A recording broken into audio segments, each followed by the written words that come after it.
The Newsday continues here on One News Now. I'm Charles Lejano. The AFP is expecting its repaired C-130 aircraft to be delivered as early as this month, after its only operating heavy-lift plane crashed on Sunday. AFP Chief Cirilito Sobejana had earlier revealed that the country's other C-130 planes were undergoing maintenance repairs in Portugal. The crash happened last July 4. Speaking on One News' The Chiefs, spokesperson Edgar Arevalo said repaired C-130 planes can be delivered this month, but can only be used again after the investigation into the Sulu crash.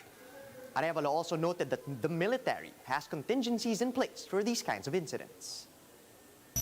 Kailangan po natin munang malaman kung ano ang matapos ang investigasyon para ma-allow uli natin na mag-take off o magamit itong eroplanong ito sapagkat mahalaga yung informasyon na yun para makita natin kung meron ba tayong pagkukulang, meron kailangan i-adjust in terms of our doctrines, in our procedure, upang sa ganon ay kampante tayo na safe natin uling ilipad.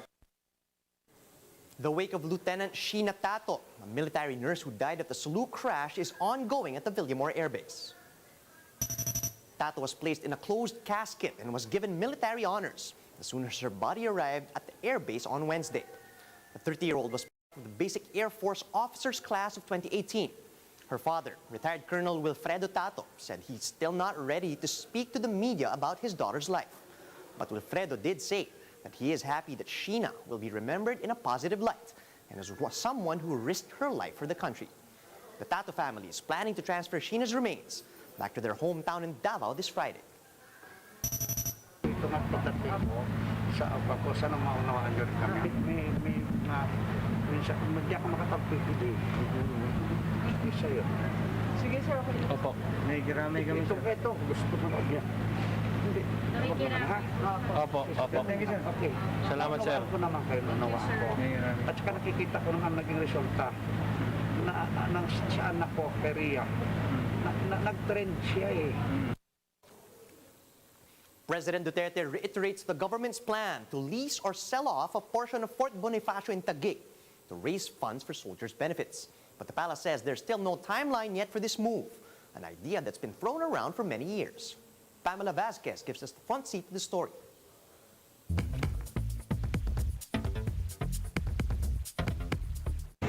I'm standing here outside the headquarters of the Philippine Army in Fort Bonifacio. This is one of the last remaining pieces of land in the district that has not been privatized. You cannot go through the gate, but you can imagine how huge the space is inside, with facilities for recruitment and training, a hospital, a gymnasium, and even adult courts.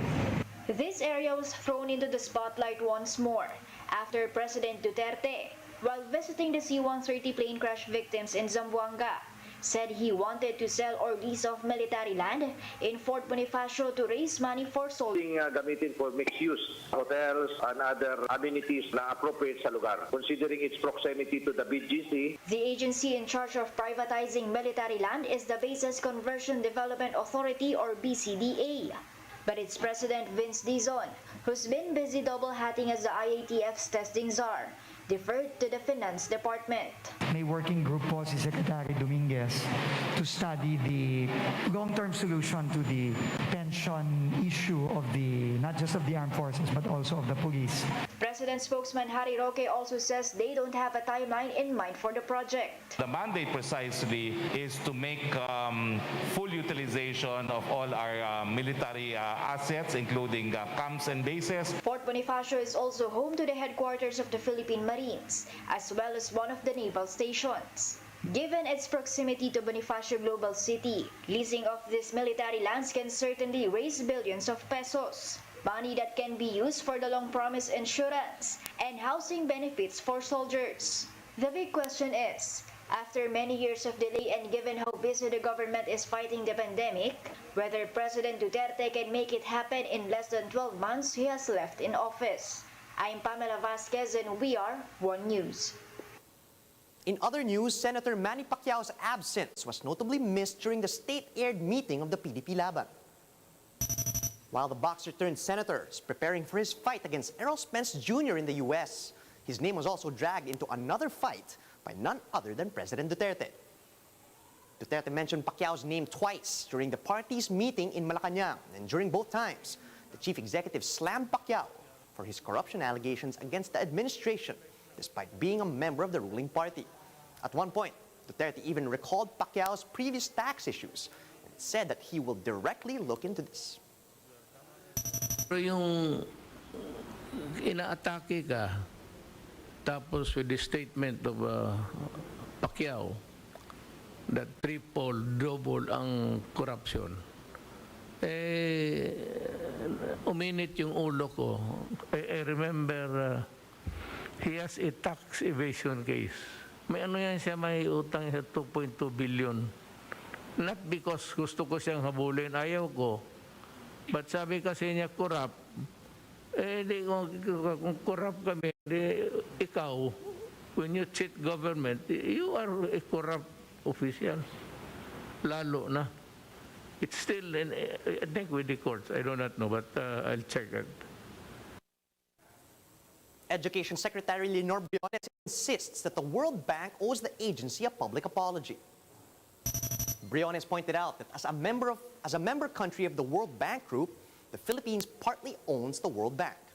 The senior official said that this means the lender should protect us at all costs, and she added that the World Bank should have discussed the results of its study with the country's education officials instead of publicly releasing the unflattering findings.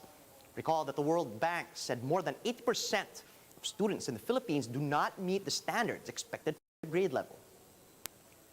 Dapat i-remind natin ng ating mga fellow Filipinos na tayo, along with all the other countries of the world, tayo ang may-ari ng World Bank.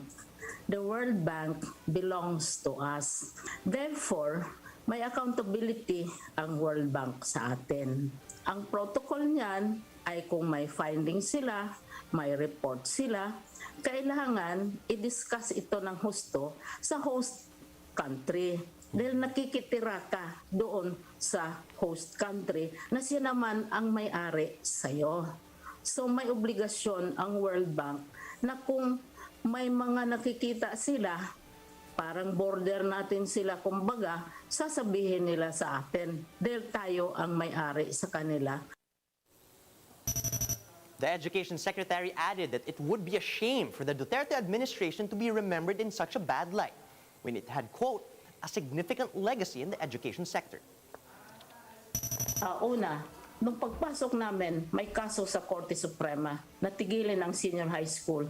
Rekomenda ko sa Presidente na ipagpatuloy. Pangalawa, yung pag-expand natin ng alternative learning systems. Dahil hindi lahat ng mga kabataan nakakapasok sa ating formal educational system. Pangatlo, as a people, we are very fond. We love sports. We adore sports people. And it is only at this time na nag-set up tayo ng tinatawag na National Academy for Sports. Created ito this year, mag-open in August.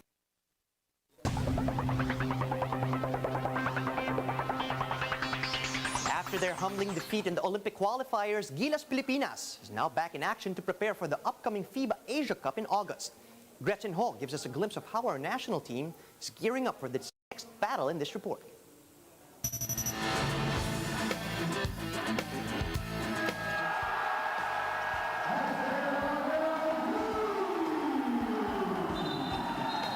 Victories, but there were also defeats along the way. It has been an interesting past few weeks for Gilas Pilipinas. And this is the end for the Olympic dreams of the Philippines. From sweeping the FIBA Asia Cup qualifiers to falling short in the Olympic qualifiers. Still, the young squad is eager to bounce back. RJ Abarientos and Ange Kwame say they gained experience from competing with the likes of Boban Marjanovic and Milos Teodosic of Serbia. The game plan was, to keep him out of the pain. I tried to adapt to the situation. Every situation, every possessions, grabe silang magbasag. Kumaga ginagamit nila mismo yung experience nila para ma-outrun kami. Magulang sila. Gulang na gulang. Coach Tab also shares this same sentiment. He believes that the team has to work on a cohesive offense against talented defensive teams. Their advanced knowledge of defensive concepts puts our offense under tremendous pressure. And we're not ready, we're not mature enough to handle that. The second thing is just getting the players exposed to and used to the advanced level of talent that we played against. Coach Tab admits it's still a long road for Gilas, but the boys are willing to grow. In the case of RJ, he gets tips from PBA legend and uncle, Johnny A. Abarientos. Sobrang talagang pinafocus niya ako. Like, ayusin mo yung pagkain mo, yung mindset mo, ano oras ka matutulog. Kumbaga yung mga ginagawa niya talaga before, nung player pa siya.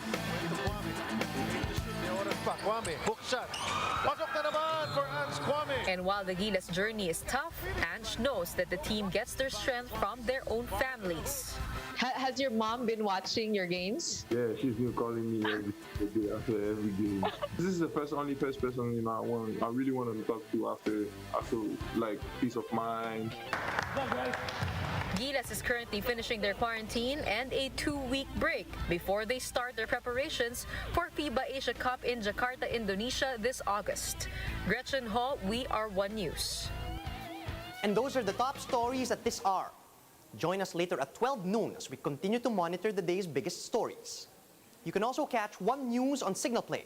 Just register for a free account at www.signalplay.com so you can stream One News live anytime and anywhere.